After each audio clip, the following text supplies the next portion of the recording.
Tapi tawaran Krok itu ditolak dan Krok berkata bahwa restoran yang sepi itu akan tetaplah sepi bila tak mempercepat produksinya.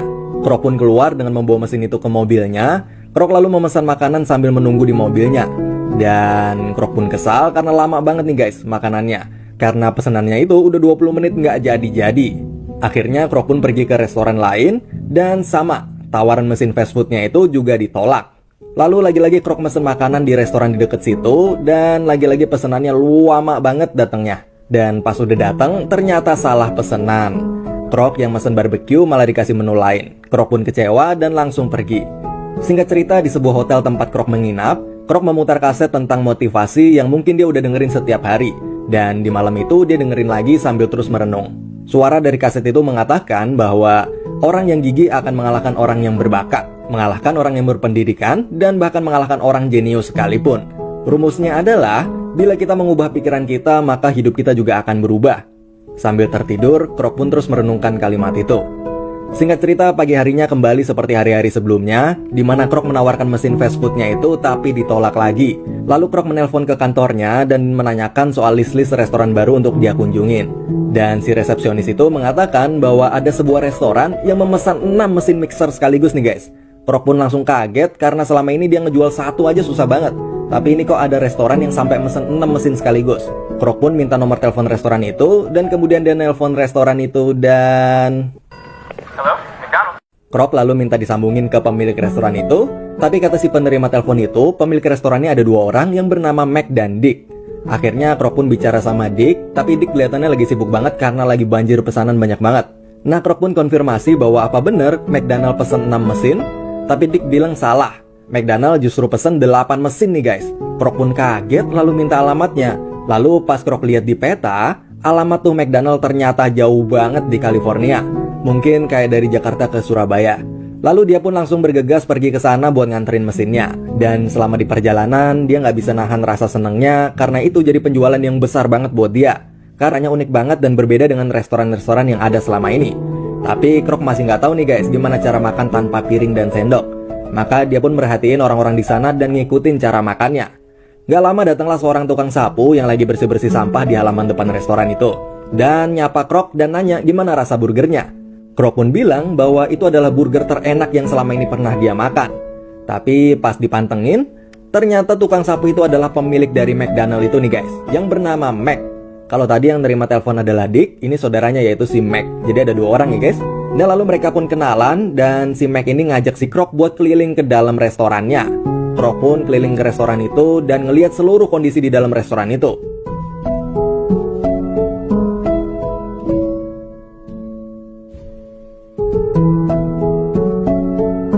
Dan gokil, satu burger siap cuma dalam waktu 30 detik doang. Si Mac bilang bahwa konsep utama dari restoran itu adalah kecepatan. Singkat cerita si Krok pun kagum dan ngajak mereka berdua buat makan malam bertiga. Akhirnya mereka pun dinner bareng. Dan Dick dan Mac itu nyeritain kisah mereka saat ngebangun McDonald dari awal. Awalnya McD itu sama kayak restoran umum lainnya yang menunya banyak banget nih guys. Tapi lalu Mac dan Dick sadar bahwa yang laku sebenarnya cuma ada 3 menu doang nih guys, yaitu burger, kentang goreng, dan milkshake. Maka mereka berdua mutusin buat ngilangin semua menu lainnya dan cuma fokus ngejual 3 menu itu aja. Tapi nggak cukup sampai di situ, Mac dan Dick pengen ngebuat suatu terobosan yang belum pernah ada sebelumnya di dunia ini, yaitu speed atau kecepatan. Akhirnya pas restoran lagi rame-ramenya, mereka malah nutup tuh restoran selama berbulan-bulan cuman buat ngerubah cara operasional dapurnya doang. Mereka pun berlatih di sebuah lapangan tenis yang digambar mirip sama lokasi dapurnya. Dan yap, terciptalah sistem pertama di dunia, yaitu sistem fast food. Kalau restoran lain akad. Dan yap, singkat cerita jadilah sistem fast food McDonald yang seperti sekarang kita rasain ini. So that's our story. Malamnya Krok nggak bisa tidur dan ngerasa bahwa ide mereka itu bagus banget dan Krok kepikiran sesuatu nih guys. Paginya Krok nungguin mereka berdua dan pas mereka baru datang, maka Krok pun nyampein idenya itu. Dan idenya itu adalah franchise, franchise, franchise, franchise, franchise. Tapi Dick bilang bahwa mereka udah pernah nyoba tapi gagal. Karena kendala di franchise itu adalah standarisasinya nggak bisa kekontrol. Ada 5 franchise sebelumnya, dan 5-5-nya itu jorok, kotor, dan bahkan ngejual menu lain selain 3 menu andalan dari McD itu. Yang akhirnya justru malah ngerusak nama McD itu, dan mereka pun akhirnya nutup franchise-nya itu. Dan sekarang Mac dan Dick berpikir bahwa lebih baik punya satu restoran yang sempurna daripada punya 50 restoran tapi jelek semua. Debat pun berlangsung antara Kroc dan mereka berdua, dan Kroc pun nyuruh mereka buat ngerekrut supervisor buat ngawasin tiap franchise-nya biar standarisasinya tetap kejaga. Tapi mereka tetap saling bantah-bantahan nih guys.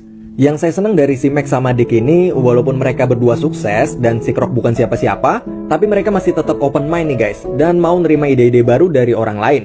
Kroc pun lalu pulang dan nemuin istrinya, dan di sini terjadi perdebatan.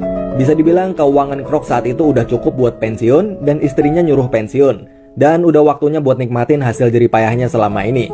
Tapi Kroc nggak mau dan masih punya ambisi.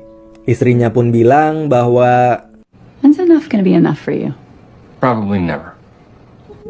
Kroc pun bilang bahwa dia butuh istri yang selalu ngedukung dia nih guys, dan bukan justru jadi sama kayak orang-orang lainnya yang selalu ngeremehin dia. Singkat cerita, Kroc berhasil ngeyakinin Mac sama Dick. Awalnya Dick ragu kalau Kroc bakal berkhianat, tapi Mac nyuruh buat ngikat Kroc itu dengan perjanjian resmi hitam di atas putih, yang artinya mereka berdua bisa tenang karena udah terikat hukum. Setelah itu Kroc ngegadain rumahnya, dan Kroc pun investasi di McDonald's dan buka franchise McDonald's pertamanya. Di situ pun langsung rame, dan Kroc berusaha banget buat tetap ngejaga kualitas McDonald's biar tetap sama persis kayak cabang pusatnya. Tapi Kroc sekarang jadi sering banget cekcok sama Dick nih guys, karena gagasan-gagasan baru dari si Kroc selalu ditolak sama si Dick. Kayak kerja sama Coca-Cola tapi ditolak Dick dan lain sebagainya. Kroc pun marah dan kesal, tapi tetap bisa nerima keputusan si Dick itu, karena maklumin bahwa dulu Dick sempat percaya sama orang lain, tapi justru franchise McDonald's-nya malah jadi kacau. Jadi sekarang Dick lebih berhati-hati. Lalu setelah cabang pertama franchise Kroc itu sukses, Kroc nggak berhenti di situ nih guys. Jiwa salesnya terus membara, dan kemanapun dia pergi, dia selalu nawarin teman-temannya buat investasi buat buka cabang franchise MCD baru. Alhasil dalam sebulan, Kroc berhasil ngebuka 3 cabang franchise sekaligus dari investasi temennya. Tapi pas udah jalan kurang lebih semingguan, pas Kroc ngecek kondisi franchise temennya itu, buset kacau banget, jorok dan gak sesuai standar sama sekali. Kroc pun lalu marah-marah dan mutusin buat ngelola sendiri franchise itu tanpa campur tangan investor. Jadi intinya si investor cuman duitnya aja, tapi yang ngelola sekarang tetap semua ada di tangan Kroc lah gitu. Lalu suatu ketika, Kroc lagi di kantor dan ada seorang Yahudi yang lagi ngejual buku Alkitab nih guys, atau Injil. Lalu Kroc nanya, kenapa orang Yahudi ngejual bukunya orang Kristen gitu. Lalu sales Yahudi itu ngejawab bahwa dia butuh duit. Nah dari situ Kroc ngerekrut orang yang taat agama itu buat jadi supervisor, dan ternyata sukses nih guys. Istri dari supervisor itu juga ngebantu suaminya kerja buat ngepromosiin McDonald dengan ngebagiin permen-permen berlogo McDonald. Dari situ si Kroc ngerasa iri karena ngelihat suami istri itu. Dia ngelihat bahwa suami istri ternyata bisa kompak dan saling dukung kerjaan satu sama lain. Sedangkan Kroc ngerasa istrinya di rumah nggak ngedukung dia. Kroc juga mulai berpikir kalau orang yang taat agama itu cocok banget nih guys jadi supervisor. Karena kalau dia patuh sama agama, maka dia juga akan patuh sama standar di pekerjaannya. Akhirnya Kroc pun mulai sekarang ngerubah cara dia ngerekrut orang. Kroc udah nggak lagi ngerekrut sembarang orang, tapi dia sekarang ngunjungin gereja, tempat ibadah Yahudi, dan tempat-tempat agama lain buat pidato dan perekrutan karyawan di sana. Di situ banyak banget yang gabung dan ternyata berhasil. Orang-orang yang Kroc rekrut dari latar belakang agama itu pada bagus-bagus semua kerjanya. Franchise atau waralaba Kroc pun sukses besar, dan semua standar operasionalnya dari McDonald itu bisa terjaga dan tetap sama kualitasnya. Nah dari situ Kroc pun dapat pelajaran bahwa kunci sukses dalam jalanin usaha adalah rekrutmen yang baik.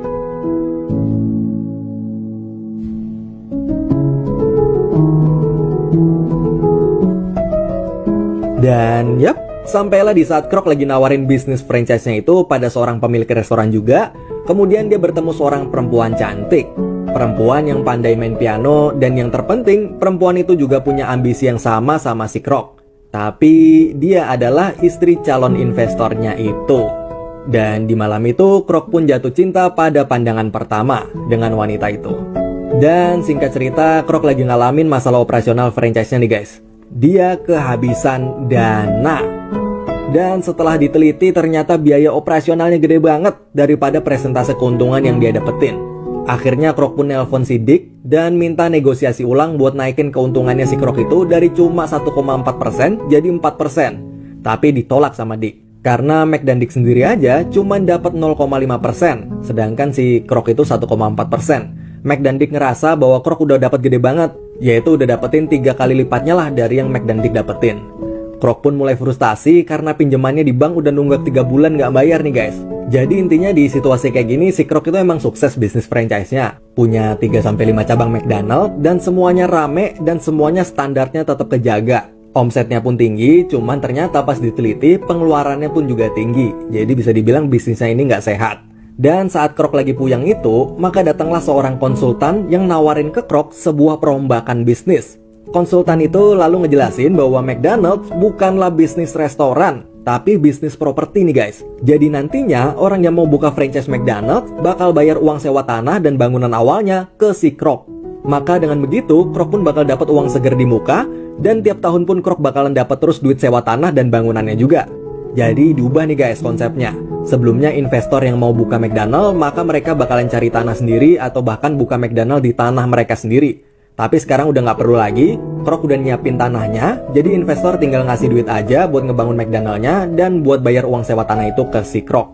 Akhirnya Krok pun setuju dengan saran dari konsultan itu, dan Krok pun mulai ngebangun perusahaan baru bernama Franchise Realty, atau kurang lebih artinya adalah bisnis properti berbasis franchise.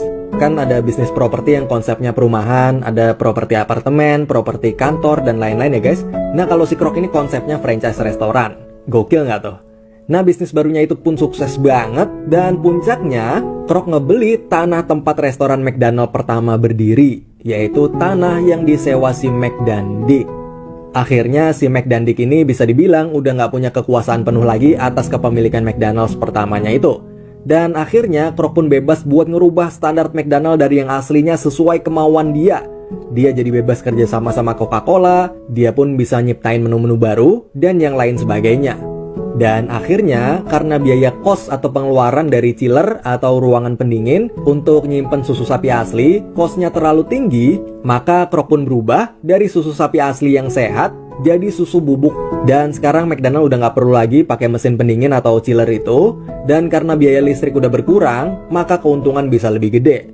Mungkin dari situlah yang tadinya McDonald adalah restoran fast food yang sehat berubah menjadi junk food ya guys. Dan parahnya lagi, si Krok dan Joan, yaitu cewek istri salah satu investornya itu selingkuh. Shit. Dan di suatu malam saat Krok lagi makan malam sama istrinya, Krok pun bilang bahwa I want a divorce. akhirnya Krok pun bercerai dengan istrinya, dan sebagai kompensasinya dia memberikan rumah, mobil, dan semua hartanya kecuali bisnisnya. Lalu kita lanjut lagi ke masalah si Krok dengan Mac dan Dick ini ya guys. Saat ditelepon mereka pun berdebat dan Krok ingin membatalkan kontraknya dan mengambil alih McDonald sendirian.